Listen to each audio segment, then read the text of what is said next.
To install fonts in WPS Office, head over to Google and type in the fonts WPS Office. Just click on this link will be directed to this page. So for example, let's download this font. Click on Download. Click on it. Now just click on the file text of the font, click on Install. Wait for the font to be installed. So after that, click on right mouse click Properties, and this is it, guys.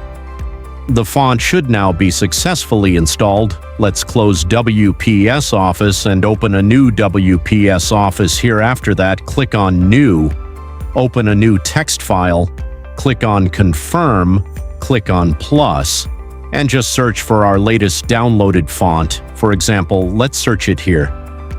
Welcome, darling, and here is our new font successfully added to WPS Office.